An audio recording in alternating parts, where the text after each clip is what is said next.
Welcome to Cookie Jar FX. I am your host, Eric Foreman, and we are officially on week 9 of our trading journey from $1,000 to $1,000,000.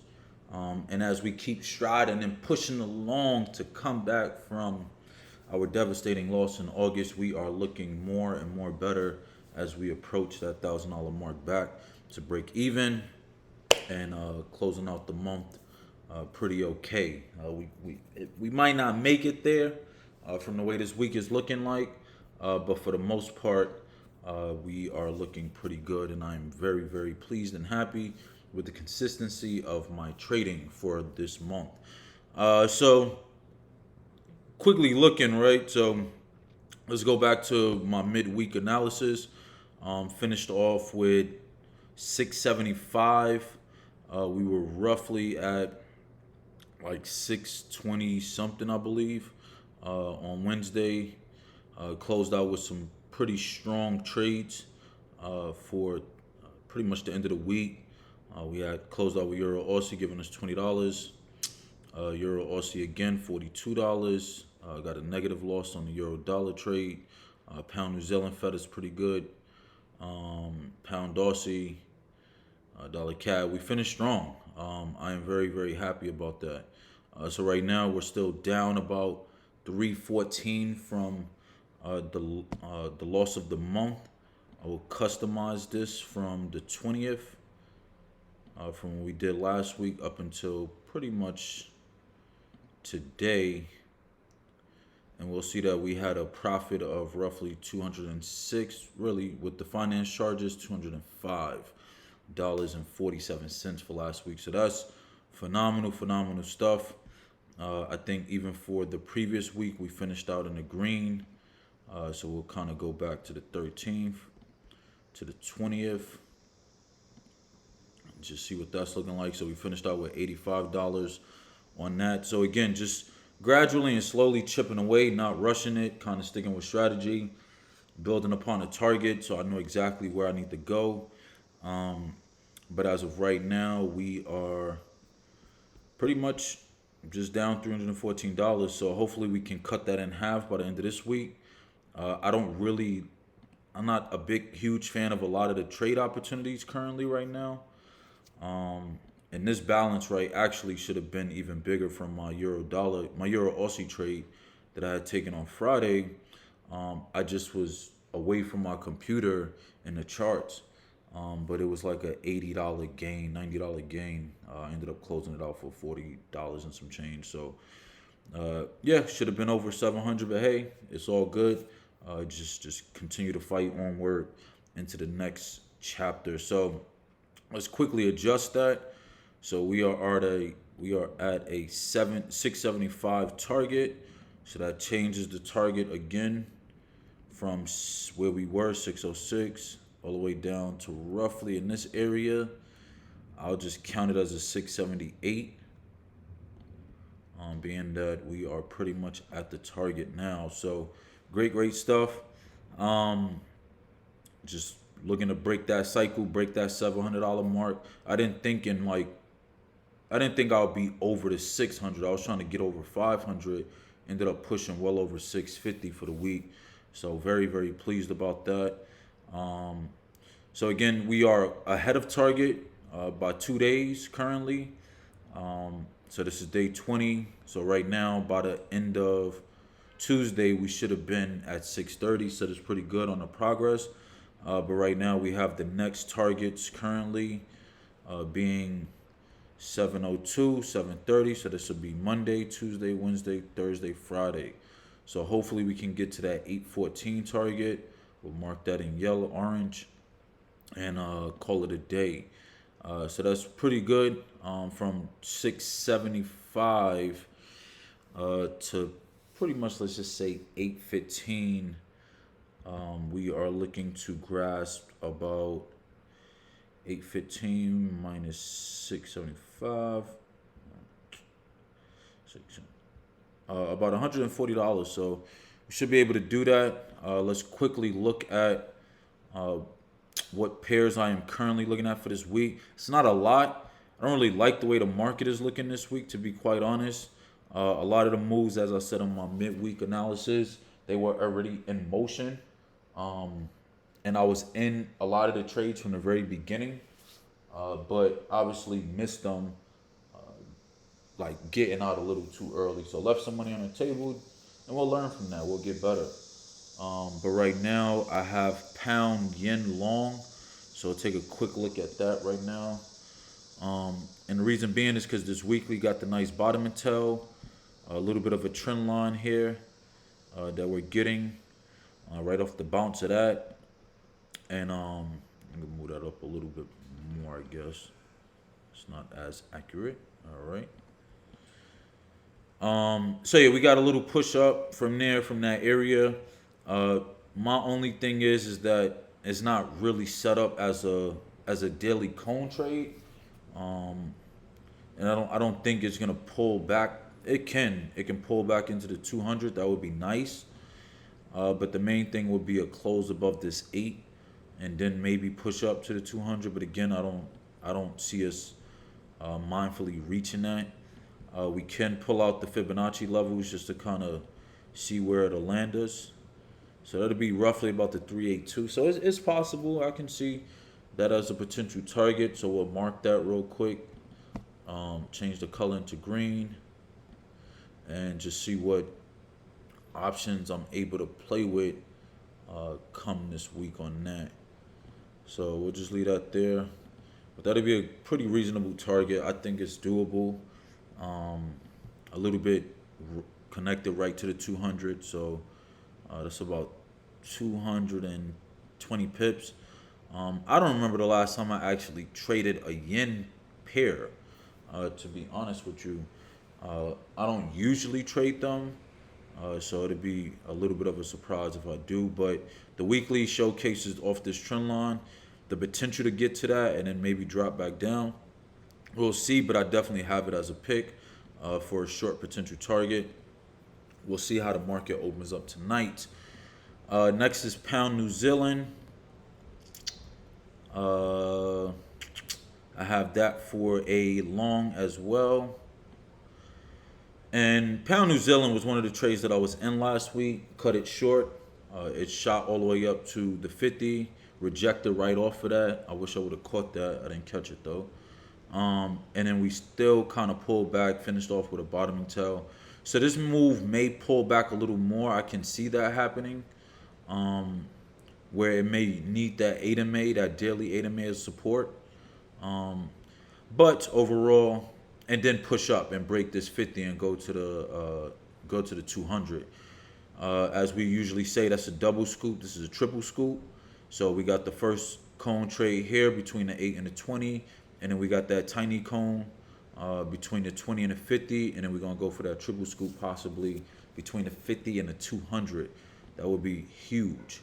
But again, if you guys remember, I talked about that W formation coming down to the 200, and then on the weekly it pounded, flattened right there, and then we got an immediate move up. That's what made me get into the move from the jump and piqued my interest. The way that candlestick from last week or the week before really flattened out right exactly at the 200. So we are looking good to at least set that as a target. I will marker, let me see, the 200 there, and then we'll see where we at on a weekly with that. So that'll match up roughly at about the weekly 50, which is solid. Like that's a solid location for me to set as a reasonable target. Based off of current location now, that'll be roughly about 435 pips or so, maybe roughly 400. Let's count it for 4. I don't think we'll get there within a week's time, and maybe 2 weeks, because that's quite a stretch. But because especially if it pulls back early in the week, it has to break the 50, and then it has to like allow the MAs to pull it. It's gonna need some time, so I don't see that happening in a week. But with these Aussie pound New Zealand type trades, you never know. So what may seem like a lot of pips to another currency pair It's not really a lot for those particular currency pairs. They move in a high volume range. But yeah, that's pound New Zealand. I'll see and watch to see if it pulls back. If it pulls back, that's even better. So that's what I'm really hoping for. Just a nice pullback on pound New Zealand. And then let me just put that as a note for myself. Pull back on daily. Daily for more support. Target up to the daily 200 MA or weekly 50 MA, right? So good stuff there. So we'll see what happens. I just don't want to forget that as my my notes, my own personal review. But yeah, if it pulls back, I'm pulling the trigger back on pound New Zealand. I'm just gonna let it ride out probably for the rest of the week. I don't really see any other conflict that I'll have in this particular trade to the upside. So it's a pretty good look. Next is Euro Aussie. So we'll take a quick look at that. Switch profiles. And Euro Aussie again was one of the trades that I caught last week on Friday, just off a last minute trade. I was actually done trading, but I was like, let me just snatch up these last few dollars on this particular trade. It was a nice pullback into it, and I was able to take it back to the short real quick. So yeah, just kind of captured that move, but it's still some downside potential. So I didn't want to stay in a move over the weekend. That was the only thing, but I will be looking to trade this again because now we are somewhat in an M formation. So as I expressed with pound New Zealand, Euro Aussie is in an M formation and currently on the second leg. So we'll see what happens there, but I do like it. Just to kind of give you guys some graphic view on that. But yeah, I love Euro Aussie. As I said, I would have stayed in there last week. I just didn't want to hold it. So we'll see what happens as the markets open. I don't see any conflict either on the daily. The purpose of me even getting into it on a daily was because it ran up to this 200. Not exactly tapped it, but it's a resistance after this 6-bar run up. So I knew a pullback was happening. The pullback should still be happening. Let me enlarge this. The pullback should still be happening based off of the 8 and the 20 needing to catch up and that flat 200 really being in the way. It's already retested this flat 200 3 times. So this whole area is serious resistance. So we'll probably get a little pullback at least down to the 50. So we'll just kind of set that as a marker and then see where we line up on the 4-hour. So pulling out our Fibonacci levels here, that'll put us roughly close to about the 50 fib, and I lowered it. I mean, I put the horizontal line a little higher above the daily 50, so we should roughly probably see the 50. But for me personally, I'm okay with a target down to the 382.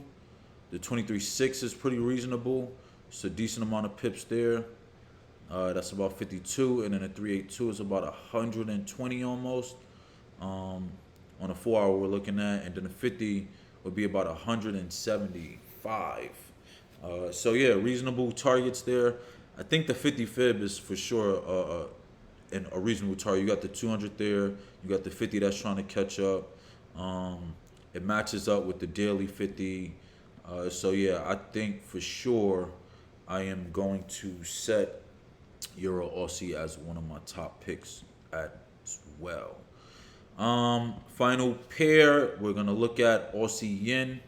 Again, I don't really trade yen pairs, but this one in particular caught my attention, and the reason being is very different from pound yen. Is because of this bar run, right? So this bar downward run. I need to include my RSIs. I don't know what's going on. I don't know why it's not here. So we'll kind of see where that's landing at. That's beneath the 30 level too, which is great. But right now we got a 1, 2, 3, 4, 5, 6, 7, 8, 9, 10 bar run down. And anybody that knows one of my unwritten rules or one of the moves from my market playbook is that a move can only move in the sequence of 5 to 8 bar max. 3, 5, 8 bar max is the sequence. 8 is extreme. So right now, Aussie yen is on the 10-day daily drop, which means that it's extending out a little too far. So as we can see from the weekly, we got a little bit of a target location here off of this 50 MA. Only about 100 pips left on that, which probably matches up with that daily 200. We'll check right now. Yep, pretty close. So we'll see exactly what happens there. I don't know if it'll extend that low. I don't know if I've ever seen something like that happen. But the overall target may get there, for sure, which will line up with the monthly 8, all of it. So we'll see what happens. I'm probably not going to trade it, but I'm definitely going to keep an eye on it, for sure. It's one of, again, it's not really my most favorite, but I do have it as a long potential coming down to support. So we'll see what happens there. But other than that, those are my picks. We have pound yen for the long, pound New Zealand for a long, euro Aussie for a short, Aussie yen for a long. And the target is going to be roughly 8.15 this week by the end of Friday. So we'll make sure and try to push for that. We should be able to get there. We're moving up nice and gradually on the increments of our position size, which I like, going from 0.5, 0.6 to now being able to trade. I'm usually only trading 15 cents now. But yeah, 10 cents, 15 cents. So we'll kind of play that out. But thank you. If you haven't already, hit that subscribe button, hit that like button, leave a comment for any questions, concerns, thoughts, ideas you may have, and share it with a fellow friend or family, or a fellow trader, So just to kind of engage what the market may look like for this week in Forex and things of interest that you may like or not like. But for me, these are my personal picks, my top 4 picks for this week. I'm not really seeing any other opportunities. Keep in mind that we are entering a new month come Thursday. I believe October 1st is Thursday. After that, Friday, we have non-farm payroll for U.S. So I might look at some U.S. pairs come closer towards the end of the week and see what opportunities are lined up with that. But other than that, have a successful, happy trading week. Wish you nothing but great success. And I will check in with you guys on Wednesday. All right, thank you. Have a good one.